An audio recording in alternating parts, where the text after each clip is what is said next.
Tere tulemast kuulama vaatama Petrolheadsi podcasti. Kuna on nüüd alanud suverefi hooaeg, siis vaadake kindlasti üle Baltajäri pakkumised.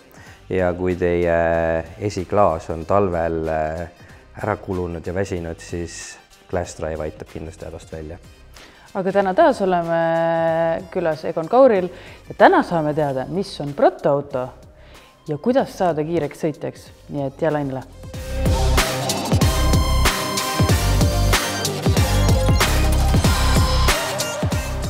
No tere taas! Tere taas! Jälle siin Pärnu lahe ääres. Tervist! Pärnu jõe ääres vist tegelikult. Pärnu jõe ääres, praegu oleme jõe ääres. Aga eelmine nädal me rääkisime rohkem sinust ja sinu karjäärist sõitjana, aga võib-olla nüüd see nädal räägiks ikkagi, sul on üks huvitav garaaž, kus ehitatakse huvitavaid asju. Et mis see täpsemalt on, kus see täpsemalt alguse sai või millest? Tegelikult ütleme, garaažides on toimetatud juba pikemat aega, eks ole.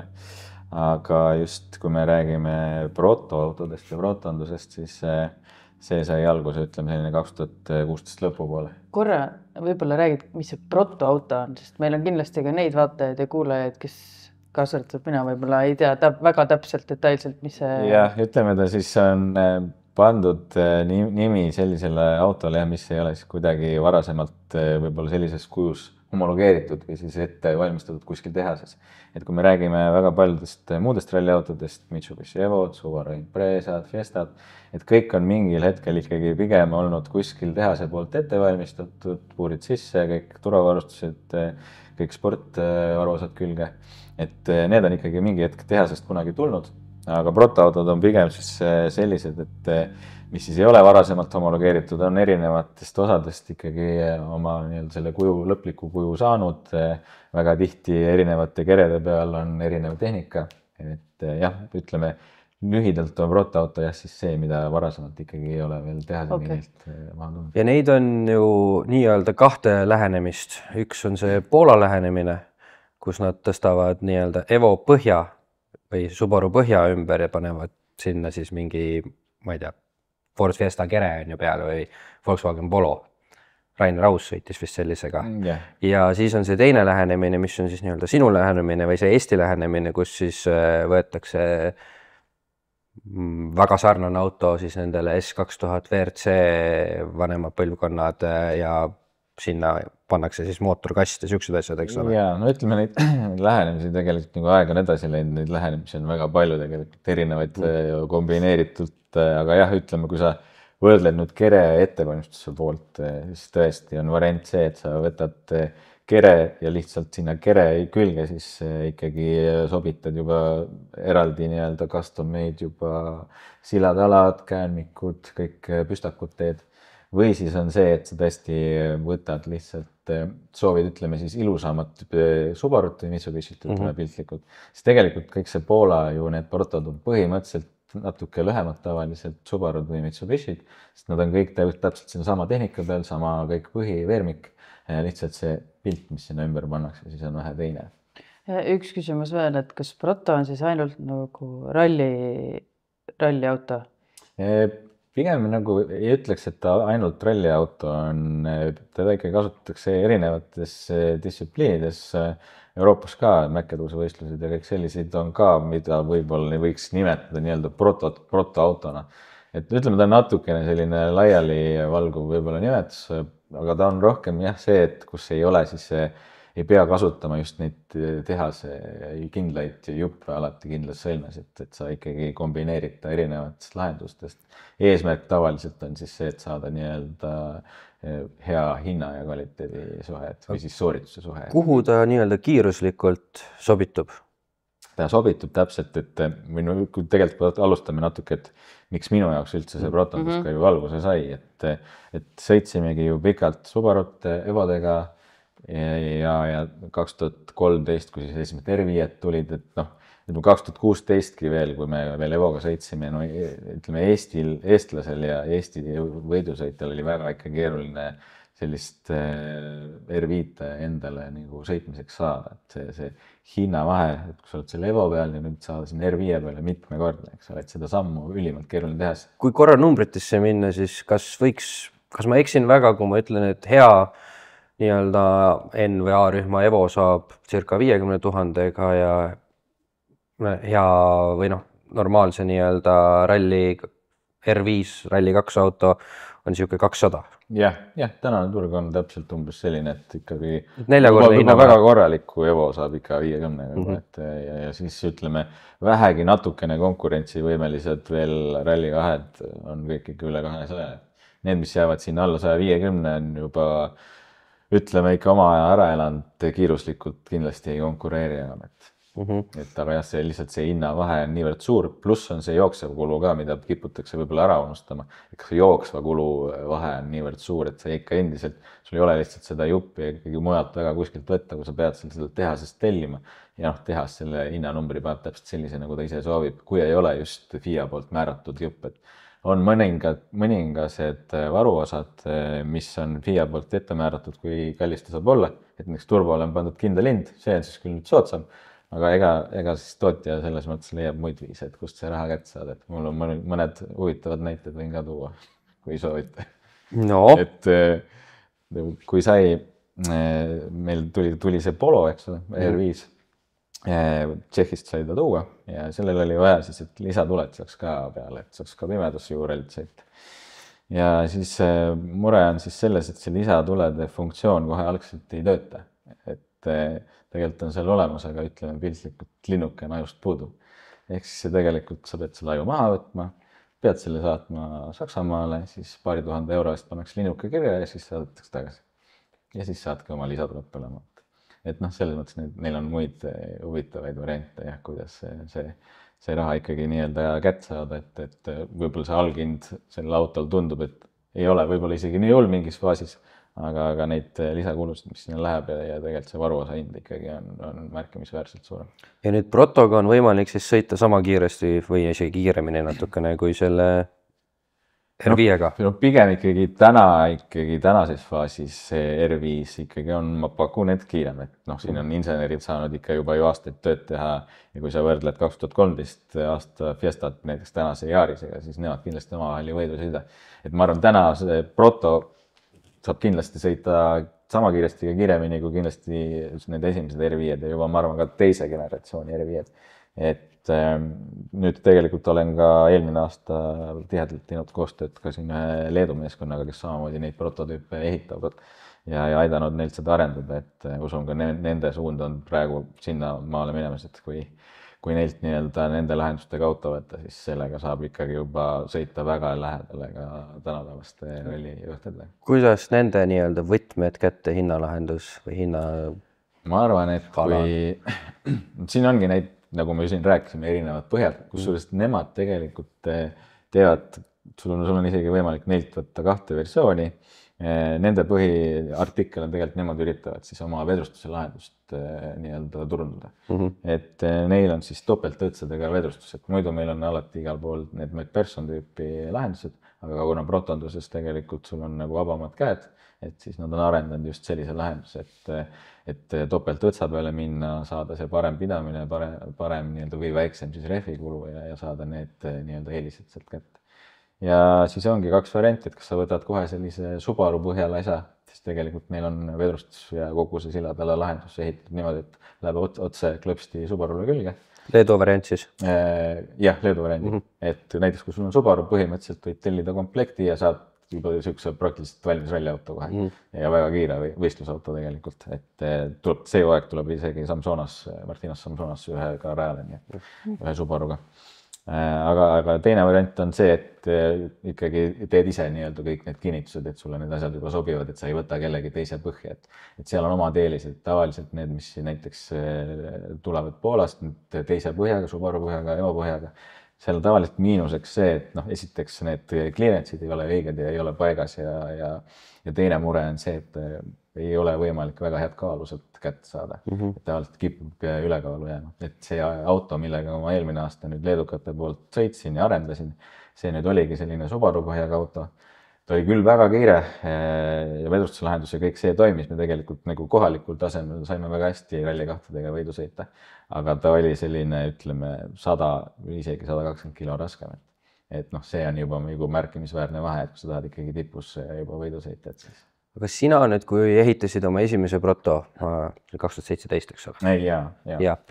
Siis sina kasutasid nii-öelda Eestis ehitatud lahendusi? Meie tegelikult ikkagi too hetk võtsime Reinsalult võtsime nii-öelda ettevalmistatud kere, kuna tema oli siis Rallycrossis nii-öelda analoogseid lahendusi natukene teinud juba. Võtsime temalt kere ja siis esmase sellise vedrustuse lahenduse ja siis arendasime seda edasi, siis panime kõik omale ralliks vajaliku tehnika. Tol ajal oli teil siis nii-öelda Evo 9 tehnika siin? Jah, see mis Evo 9-st jäi, tõstsime siis nüüd sinna edasi, kõik mootorid, kastid on siis Evo 9 peal. Ja siis vedrustused ja need siis juba olid uued lahendused. Nii-öelda pikk amort ja kõik asjad. Ja pikad käigud ja nii-öelda kinemaatika, mis on juba analoogne R5-ga. Kui suur nii-öelda hüpe see siis nii-öelda Evo pealt edasi on? Ütleme kiiruslikult ikkagi väga arvestatav, et Evoga konkurendid, kes veel tol hetkel sõitsid, ega seal ikkagi oli juba väga märkimisväärne vahe ja tõesti nüüd saidki sõita juba nende R5-ga võidu. Et esimesed etapid, kus me kuskil Võrumaal sõitsime, siis äkki oligi täpselt see, et Rompere oli ka Võrumaale sõitma tulnud ja me isegi veel tol hetkel tulime välja haškastiga, et ei olnud isegi sekventiaalkasti veel suutnud sinna alla panna, aga kuidagi nüüd esimese üllatuse pealt saime kohe 2 esimest katsevõitu, siis Krossi WRC ja Kalle Rompere R5 vastu. Et ikkagi nii-öelda sisu oli. Absoluutselt, jah. Aga edasi läksite või ehitasite te hoopis 1,6 liitrise mootori? Jaa, no selles mõttes. Kuigi reeglid lubavad 2 liitrit, eks ole? Jaa, kokkuvõttes ju oleme vist nüüd juba 5 Fiesta kere kokku ehitanud. Ja no esimeste pealt ikkagi nagu juba õppisime, et päris suured ikkagi miinused olid veel, et ikkagi kaal oli veel kõrge, kogu see vedrustuse lahendus ei olnud nagu ütleme sümmeetriline või kõige parem too hetk veel, pluss siis nii-öelda mootor, kõik kaalujaotus, et seda siis paremaks saada, siis alustasime suht ikkagi tühjalt lehelt uuesti, kui me nüüd ehitasime oma viimase selle prototüübi punase värviga, mida oleme siis liikumas näinud, et seal siis ikkagi võtsime lihtsalt tooriku kere ja hakkasime siis sellega ise puhtalt minema, kõik sillad-alad, kõik kämmikud, et kõik sai siis nii-öelda nullist hakata kujundama, disainima, ja seal jäime 1,6 Fordi mootori peale, et panime selle natuke rohkem nurga alla, saime kaalu alla ja just mille me valisime, et oleks ikkagi päris nagu võidusõiduauto, et me ei hakanud enam kasutama siis Evo tehnikat näiteks just selles osas, et käigukast või teo tagatihver, et kaotada nagu see ka sealt osa võrrandist, sest nii mõnigi katkestamine tuli just transmissiooni probleemide tõttu, mis meil vanade protodega oli. Et võtsime ikkagi konkreetselt võidusõiduks ettevalmistatud käigukasti ja tagatihvri. Ta on küll tunduvalt kallim, aga lihtsalt see vastupidavus, et sa praktiliselt ostad ja unustad.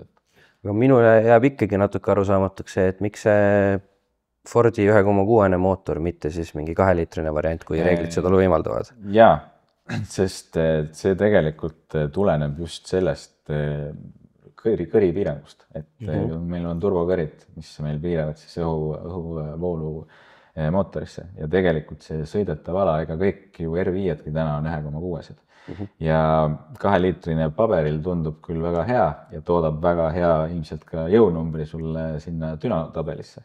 Aga kui ta vaatad tegelikult kogu graafikut ja tegelikult oma seda sõidetavat ala, kus sa selle mootoriga veedad, siis see 1,6 ütleme, kui ta ei ole parem, siis ta kindlasti on vähemalt samal tasemel juba selle keskmise väändaga, kus sa kogu oma sõiduala oled. Aga ütleme, pigem oled nagu ikkagi juba kõrgema keskmise taseme peal kui selle Evo mootoriga. Sest Evo mootoril lihtsalt sul saab see õhk niivõrd kähku otsa.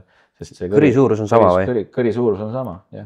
Kuna see kõri piirang on ees, siis on kindel kogus õhku, mis sisse mahub ja see lihtsalt sul kõrgemal pöördel saab otsa, sul on see sõidetav ala väiksem ja kuigi sa saad selle paberil peal saad suurema hobuja kätte, siis tegelikult see sõidetav ala, kus sa oma aega veedad ja kus sa katsetel seda aega ju tegelikult teed, see on tegelikult kehvem. Kui palju seal mootorit nii-öelda viilida võib? Ütleme, mootoril ei ole väga piiranguid, et taaskord see protondus lubab sul üsna suuri vabadusi, et selles mõttes oligi, ega see 1,6 Fordi mootor on kindlasti, nagu toorikuna ta on kindlasti nõrk, et see tuleb ikkagi hülsida, teised kolvid, teised kepsud, aga põhimõtteliselt ega seda sama tehakse täna ka Evo mootoritega. et sama teekond, aga lihtsalt sa oled ikkagi juba moodsama mootori peal, juba otse pritsa, nii nagu ka R5-tel on. Ma just mõtlesin, et kas see suurem kubatuur mitte ei võiks anda nagu kestvust natukene juurde. Kestvus, ma arvan, et kui täna vaatad, siis ollakse kimpus endiselt ka ikkagi siin lendukadki maadlevad ja ei saada ka neid evasid väga tihti ikkagi kestma selliselt, et kestvuse poole pealt Evo mootorid, ma ütleks, on sõitnud siin 1500–2000, kui juba ikkagi pead hakkama hooldama. Ja kui vaatad näiteks siin Rally 5-sid, mis on 1,6-sid, siis neil on täna 3500–4000, millega nad alles lähevad rebuildini. Et seal kindlasti ma ei näe, et kestvus oleks kuidagi erinev. Okei, sa rääkisid ennem jooksutamise kuludest. Et saad äkki tuua mingeid erinevuse näiteid siis välja, et näiteks see nagu N-rühma auto, Proto ja siis R5 veel, et kilomeetri kulu näiteks. Ja ütleme, et jooksutamise kulu, ütleme kallimad detailid nüüd ongi, mis meie viimase Proto puhul ongi siis käigukast, mordid on siis need, mis me kõik ostsime nii-öelda tipptootja omad, et seal mitte järeleandmisi teha. Aga kõik muud detailid, ma ütleks, et väga palju ei erine täna näiteks Evo keskmisest jooksutamise kulust. Ütleks, et võib-olla täna isegi Evoga kohati on juba kallim sõita, sest sul ei ole lihtsalt enam varuasi saada. Aga Protole sa võid tegelikult neid endiselt nagu põhimõtteliselt saada või ise toota tegelikult. Aga Evole ongi see, sul ongi variant võib-olla ise juba toota mingeid asju hakata. Et Evodele mingeid stangesid asju ju täna isegi juba keeruline leida.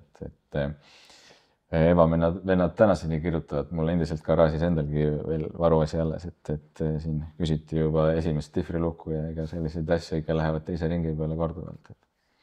Aga kui siis nüüd võtad näiteks siis võrdluse nüüd R5 Rally 2-ga, siis võib-olla isegi, jooksutamise kulu on ka kindlasti suurem, et lihtsalt need kuluvad detailid, kõik laagrid, unipoolid, kõik need on ikkagi hinnastatud nüüd selle tootja ikkagi hinnakirja järgi.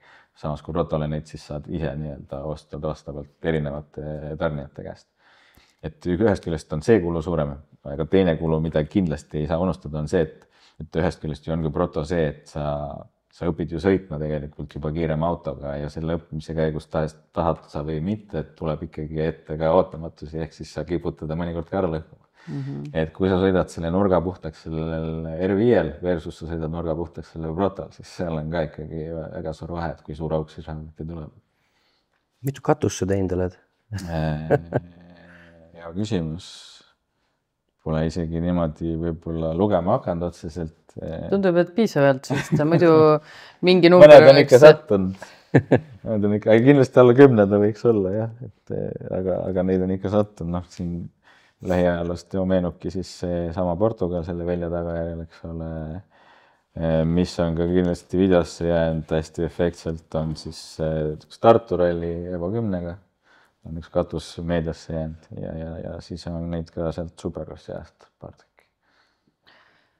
Aga rääkides nendest Proto-otsudest, kes su kliendid on, siis on nad siin kohalikult meie siit Eestist või ma ei tea, kui kaugelt üldse kõige kaugem on? No ütleme, et ega see protondusega on täna pigem nagu keeruline, kui sa seda ikkagi ei ürita nagu nii-öelda suuremaks ajada või siis neid koguseid sinna taha tekitada. Et praegu pigem me oleme toetanud paari vana klienti, kes on mõne proto peal või siis vähemalt mõne lahenduse peal, mida meie proto pealt on toetanud. Ja oleme lihtsalt siis jaganud oma teadmist siis ka Leedu kolleegidele, et tegelikult terve eelmine hooaeg aitasime nende autot siis arendada. Just, et nemad saaks oma vedrustuse seadistamise ja arendusega edasi minna. Sa mõtled need, kes ehitavad ka neid? Ja MV Sport siis on Leedus Kaunases. Nemad põhimõtteliselt on niimoodi, et neil on insener, kes varem toimetas siis ka rallycrossis. Oli siis seal ka nagu insener ja aitas neil siis lahendusi luua. Seal siis sai tööpõld läbi, sattus Leetu, sattus kord kokku siis Martinas Samsonase kaardilugeja Mindaugas Varža. Nemad lõid siis MV Spordi nimelise ettevõtmise ja siis mõtlesid, et ikkagi võiks hakata tootma siis vedrustust, et Subaru oli nende selline suund esialgne ja siis nad tahtsid selle Subarule siis ka, et võtta ikkagi see Subaru teha ta kiiremaks ja sealt neil sai siis see alguse ja täna on ikkagi jõudnud sinnamaani, kus nad siis juba pakuvad erinevatele autodele, et täna Evo saad kiiremaks teha, Subarut, noh, loomulikult nagu juba rääkisime ja tulevikus ka ilmselt tuleb siin Toyota Yaris ja muud variandid, et ikkagi oleks neid variante, et sai miks kunagi ju see protondus tegelikult sai endal ka ette võetud, oli lihtsalt see samm oli liiga suur, sa olid Evo peal, siis samm sinna R5 peale, et oleks mingisugused vahesammud, mis viivad sind kiiruslikult ülespoole, aga mis oleks nagu ikkagi väiksem samm kui see, mis me Rally2 peale minek, et täna Rally2 tahad ju uut tellida Škodat Yarist alla 300 000 pole ju midagi rääkida. Aga sa nüüd rääkisid, okei, Leedus on, Poolas on, palju neid üldse tehakse nagu väljaspool Baltikumi nii-öelda siis või siit? Väga palju tegelikult on olemas N5-d, mida siis ka nüüd Leedu ise kasutab. N5-d tulevad Hispaaniast. Ka põhimõtteliselt kasutavad Subaru transmissiooni, kasutavad Peugeot mootorit ja on oma mingi lahenduse teinud käännikele ja vedrustusele. See on alguse saanud omakorda, äkki oli vist Argentiina, kus oli mingi lahendus, kus tehti esimesed, siis toodi see lahendus Hispaaniasse, neid on müüdud ka ümber maailma. Austraalial on oma lahendus, AP4 autod on seal, et ütleme tegelikult neid protoosi on üle maailma ikkagi väga palju ja väga palju ka... Igal ühel on oma mingi väike nagu suund. Kahjuks ei ole nagu... Ühtset reeglistikku ei ole nagu. Kahjuks ei ole õnnestunud siin ühtset reeglistikku teha, aga kõigilt on näha, et kõik üritavad seda tühimikku täita, eks ole, mis on, et see samm on lihtsalt liiga suur. Palju teil siin sarnane reeglistik on? Ehk siis kas Eesti reeglitele tehtud autoga saab veel kus sõita? Ma arvan, et tegelikult saab ikkagi nii mõnelgi pool sõita, et kus on vähegi selline prototüübi klass olemas. Leetu saab minna? Ja, Leetu saab minna, ja. Ja nemad saavad meile tulla? Ja, just. Aga ma ei tea, Argentiina? Täitsa võib, ma isegi pole nii kaugele uurinud, aga näiteks kui see Leedu meeskond samamoodi ju müüb Mitsubishi Evodele neid lahendusi, siis ikkagi neid nad on tõesti müünud ka üle ookeani erinevatesse riikidesse, nii et Kanadasse ja maale, et tundub, et saab. Soomes saab käia? Soomes saab teatud etappidel käia. Soome on muidugi selles mõttes natukene kaitseb oma neid R5-si ja Rally2 sõitjaid, et nad ei taha, et nüüd sinna tekiks nagu kuidagi, et nemad siis oleks kehvemas olukorras, et kindlasti neid eelistatakse ja kui on nii-öelda kohalikud meistrivõistluse etapid, siis sinna pigem protoga, kui saad peale, siis osaled hästi tagant tulles. Et aga kohalikele väiksematele võistlustele, mis ei ole nüüd nii-öelda meistrivõistluse etapid, neid üldiselt saab sõita. Aga miks nad ennast nii ohustutuna tunnevad siis seal? No eks see ikka on, väga suures osas on business, rahad, mis liiguvad ju selles valdkonnas. Selles maailmas tuleb natuke ka egomängu. Ja seal tuleb ka kindlasti egomängu, et kui sa ei oled omale ostnud 350 000 auto, siis sa ei taha, et keegi tuleks 100 000 auto ja sul selja prügis. Veel hullem oma pojale ostnud selle näiteks, eks ole. Aga siis ostad omale selle 50 või 100 000 auto ja lased lihtsalt sinna 200 000 juurde panna, siis saadki. Et jah, eks kindlasti see autosport ei saa mööda sellest finantspoolest ja protod on lihtsalt ilmselt need, mis üritavad seda tühimikku seal täita. Aga mis sul endal nagu suurem plaan, eesmärk, visioon on selle kõigega? No ütleme, ega see protonduse poole pealt mul enda auto on alles, plaan on mõned stardid ilmselt ka see aasta sellega teha ja võib-olla ka nagu käesoojaks, sest eesmärk oleks, kuna Rally Estonia tuleb taas MM-ina nüüd see aasta tagasi, siis praegu teeme tööd, et ikkagi ka saada seal taas Rally2 starti. Aga ongi pikem paus, eks ole, jällegi tuleb nüüd mängu, miks see proto sai algselt juba loodud, et saaks ikkagi selle käega soojaks sõita, aga soojaks sõitmine Rally2-ga on jälle taaskord märksa kallim. Et kui nüüd ikkagi see võimalus avaneb, õnnestub eelarve kokku saada Rally Estoniaks, et siis ikkagi oleks ka konkurentsis ja ei otsiks seal pool etappi seda kiirust taga, et siis selleks on see proto. Samas väga suure osa oma ajast pühendad sa ju tegelikult teiste meeste kiiruse taga ajamisele. Jah, ütleme küll, viimased pool aastat on võib-olla rahulikum selles vallas olnud, et on saanud siin vahepeal majaehitusega tegeleda küll, aga on ka olnud samas ju talvelt üleminek, et siis väga palju tegevust pole olnud. Aga jah, üleüldiselt päris palju on olnud koolitustega tegemist, et enda nii-öelda tugevuseks ilmselt pean just seda ka legendi poolt, et väga paljud, kes tulevad koolitusele, väga tihti just tulevad esiteks nagu, et tahaks nagu sõidus paremaks saada, aga just see sõidu poole, eriti kui räägime võidusõitjatest, hakkab just sellest legendist, et väga paljud, kui sa võtad nad ühele kindlale 3-kilomeetrisele lõigule, sõidavad väga kiiresti tegelikult. Aga siis vaatad rallil, nad ikkagi ei edene selles tempos, mis sa näed, nagu kuidas nad testis toime tulevad. Ja see väga tihti või ütleme siis ikkagi 90% ajast on just sellest legendist kinni, et legendi täpsus lihtsalt ei võimalda kiiremini sõita, et legendi koolitused on sellised väga tihedad, mida ma varasemalt olen teinud, et ilmselt siin nüüd 6 pärast umbes, ma arvan, läheb uuesti see taaskord tihedamaks ja samamoodi siis, kui juba legend on paigas, siis sealt liigun juba edasi sõidukoolituste peale, et sellises loogilises püramiidis seda asja üles ehitada. Kuidas see välja näeb? Kas sa korraldad nagu nii-öelda seminari, kus tuleb 10 inimest kokku, kuulavad, kuidas siis legendi kirjutada või see on kõik nagu üks ühele õpetamine? Ta on ikkagi pigem individuaalne, sest üldiselt väga paljudel on ikkagi niivõrd erinevad tasemed, pluss on ka erinev arusaam, et kuidas üldse teed nähakse ja kuidas üldse hinnatakse, et mis asi see kurvi number üldse on, et mõne jaoks vasak 4 tähendab midagi muud kui teise jaoks, et pigem ta on jah selline ikkagi üks ühele treening, aga ma just olen nagu keskendunud selliselt, et saaks just sellised baasteadmised ikkagi kohe algselt ära anda, et see koolitatav saaks iseseisvalt juba siis hakata ennast arendama. Saab kuskile tasemeni välja, siis saab juba võtta taas juba järgmise sammu. Ja tegelikult viimasel ajal, kuna olen siin ka Allon Birjukov oli siin mul viimane kaardilugeja, kes sai võetud ju Veoka kõrvalt. Et tegelikult olen ka päris mitme nüüd kaardilugejaga teinud just tööd just selles vallas, et kaardilugeja sooritus kiiruskatsel. Et selliseid koolitusi tegelikult on ka üldiselt üsna vähe, kui üldse pigem ütleks, et ei olegi meil siin Eestis ja keskendutakse just sellele poolele pigem vähe. Et tavaliselt on ikkagi see, et visatakse see kaardilugeja sinna autosse ja õpitakse vigade tegemise tagajärjel, aga väga tihti need vead on üsna kulukad, eks ole.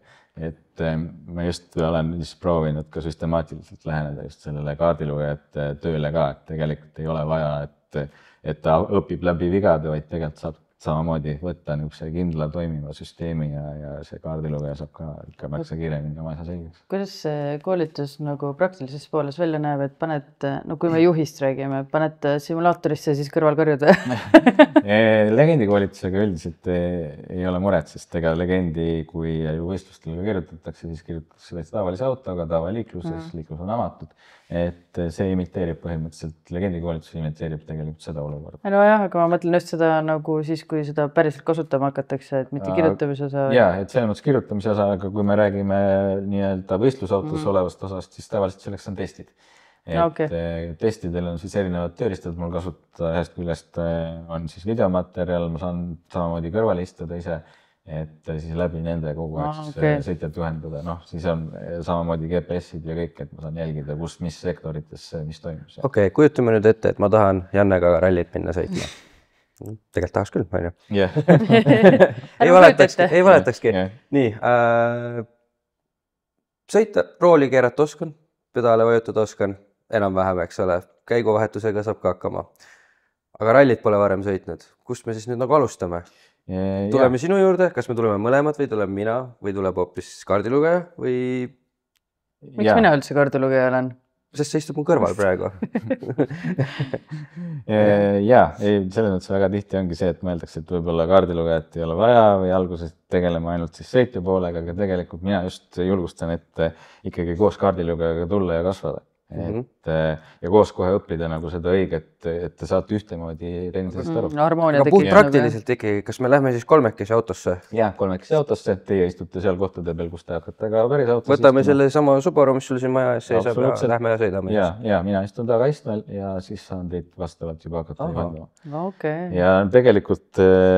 Ja siis me lähme siin kuskil Pärnu lähedal olevatele käänulistele teedele ja hakkame siis nagu rahulikult kiiruspiirangutega sõites kirjutama siis legendi. Liikluseeskirju järgides täpselt niimoodi hakkame toimetama ja see, kusjuures see head legendi koostada just pigem rahulikult sõites saab paremini, sest eriti algaja tasemel on see, et kui ta kiiresti sõidab, siis ta ei suuda piisavalt ära protsessi, ta sõidab enda nii-öelda mõttest ette. Et tegelikult just aeglasemalt sõites olen saanud paremat tulemusi sellest valdkonnast. ja kui ma tegelikult olen loonud ka ühe sellise päris nagu arvestatava abimehe, mida ma ka ise kasutan, et mul on selline ekraan, mis tuleb ütleme, rotanduse valdkonnast on tulnud nüüd sinna legendi kirjutamise valdkonnana ümber. Et mul on autosse, legendi kirjutamise autosse pandud ekraan, mis tegelikult juba ütleb sulle ära kurvinumbrit, et see, mida ei saa juba ise enam välja mõtlema. Mis on mingi AI siis vaatab? Ta kasutab andureid, mis juba autol on olemas, rollinurga andurid, distantsi saad mõtta ja siis selle abil saad legendi. Paned OBD pistikusse ja? Jah, OBD-st jah, või olenevalt autost. Ja neid siin tegelikult poolakad, leedukad, soomlased päris palju juba kasutavad seda sama tööriista. Nii et... Wow. Mulle tundub praegu väga high-tech. Seda kasutan ka samamoodi, olen kasutanud koolitustel ja ise kasutan ka võistlustel, sest seal on nagu eelisid on ikkagi väga palju, eriti kui on uued katsed, uued võistlused, et see ütleme, vigade hulk oluliselt kohe väheneb või potentsiaalsete vigade hulk ja väga lihtne on ka uuel sõitjal nagu oluliselt sellega toimetada, et ei pea enam ise nii palju vigu siis läbi tegema ja siis läbi vigade õppima. Aga kui nüüd keegi vaatab ja kuulab ja kuidas tahaks ka sinna koolitusele minna, kuidas ta sinuga ühendust saab või kus ta leiab seda infot? Kontaktid on selles mõttes netis üleval, et võib ilusti mulle kirjutada, ei ole üldse küsimust ja juba saame sealt edasi. Aga kuhu siis, kus ta leiab selle kontakti? Leiab kas kodulehelt või siis võib mulle otse näiteks Facebooki kirjutada, Messengeri kirjutada. Ja koduleht on? kaurmatsport.com. Okay. Ja selle alt vahel sa ju rendid ka välja autosid? Jah, meeskonnal on ka seal renditavad autod, BMW-d, aga ütleme, need ongi täpselt sellised, et kes tahab sellise esimese tutvuse teha, siis me olemegi omale hankinud sinna sellised esimesed niisugused lihtsamad BMW-d, millega saad esimese tutvuse teha. Just ongi see, et see kogu see köögipool alguses selgeks saada, et ei pea olema just see tippklassi auto. Ja neid on selles mõttes väga edukalt ka selleks kasutatud, saavadki esimese kogemuse kätte, saad 1-2 võistlust nendega ära teha ja siis juba ise otsustada, et mis suuna siis võtad. Nii et põhimõtteliselt võib Peeter tänavalt sisuliselt tulla, kõik saab teie käest, autod, koolitused, kõik. Ja on ka tulnud ja väga kõrgele tasemel. Päriselt, ja välja jõudnud. Väga äge. Et erinevaid näiteid on päris palju. Aga see on kõik siin Pärnus selles mõttes, et siin pool, et Tallinna Peeter nagu... Ei, no taga Tallinna Peetrid ega selles mõttes, ega Peetrid, kes meile tulevad, on Tallinnast, Tartust ja igalt mehed ka, et Eesti piires ei ole distantsi. Ja ilmselt ei ole sinul ka probleem minna ja kirjutada seda legendi koos temaga Rakvere kandis näiteks. Jah, absoluutselt. Et selles mõttes, ega mul on päris palju kliente ongi Poolast, Leedust ja on Lätist ja olnud, nii et väga tihti mingid perioodid ma olin ikka nädalate viisi Leedus, et tegime koolitusi seal, sest sealt oli päris mitu klienti. Natukene otsene küsimus võib-olla, aga mis see maksab kõik? Jätan ka selle otsese küsimuse natukene lahtiseks, sest aga rääkisime, on selline personaalne. Sõltub paljudest asjadest. Ei taha küll kellelegi absoluutselt liiga teha üheski suunas, aga ma arvan, et kui mul on 50 €, siis mul ei ole mõtet siin kirjutama sulle tulla, eks ole. Et mingi piir oleks ees ikkagi, et nagu kust maalt me räägime. Ütleme nii, et kui ikkagi juba on valida, et kas osta 2 uut kruusarehvi või siis tulla koolitusele, et siis soovitan kindlasti koolitusele tulla, et kruusarehv kulub ära, aga koolitus jääb küll. Ehk siis selles mõttes, nagu kui mul on 500 €, siis me võime hakata juba rääkima millestki. Siis võib juba kirjutada. Just. Et see klass on nagu seal kohas. Jah. No võt. Sealt saame alustada. Üks suur Roosa ajaleht pakub oma ettevõtluskoolitusi või seminare natukene suurema raha eest tavaliselt, nii et mingi see ei ole üldse mingisugune pikali kukutav summa. Pigem ongi just see, et mis ma olen nagu aastate jooksul ka näinud, et tegelikult kui räägime, et kas panna mootorile uued mukkvõllid ja osta uued rehvid alla ja kõik need asjad, et kui palju siis need nagu tegelikkuses kiirust juurde annavad versus siis see, mis tegelikult koolitusel. Ja väga tihti need ongi nagu rehvidest räägime, et rehvid ju kuluvadki ära, et see on ainult ajutine abi sellele kiirusele, aga see, mis sa ikkagi juba koolitusel õpid ja ennast ise arendad, et see on nagu püsiv. Ja on, et see tihend selle rooli ja istme vahel on tegelikult väga-väga oluline. Ja, et sa võid, me oleme näinud, võib väga selline algtaseme auto olla ikkagi, kui juba sõidud, võtted ja tehnika on õige ja legend on paigas, siis see sõitja võib väga kiiresti sõita võrreldes sellega, kellel on 3 korda kallim auto. Ja ise ei ole väga kogenud, on ju. Täpselt. Nii on. Aga ma arvan, et nende ilusate sõnadega ongi paras tõmmata siin see joon alla. Ja ühel päeval tuleme me kindlasti sulle garaaži külla, vaatame sinu proto üle. Jah, see oleks küll põnev. aga Henri, hildid? Meil on alati üks niisugune tore lõpetav küsimus. Mis on see üks asi või mis on see, mida sa ei tohiks kunagi oma autoga teha? Nii-öelda, mis sina arvad, mida ei tohiks teha? Mida ei tohiks kunagi teha? Mis ma mõtlen? Ma pigem mõtleks nagu vastupidi, et mõtlekski, et ei tohiks kahelda, et kas midagi ei võtta ette või mitte, et pärast hiljem sa ju saad ikkagi sellest mingi õppetunni ja mingi teadmise koha, kust edasi liikuda. Tõsi? Jah, et kui kahtled, siis tee ära. Targad sõnad. Aga aitäh sulle vastu võtmast ja näeme sinuga äkki mõne kuu pärast juba Rally Estonia. Ootan teid koolitusele, nagu ma arvan. Aga aitäh teile, aitäh toetajale ja näeme järgmisel neljapäeval.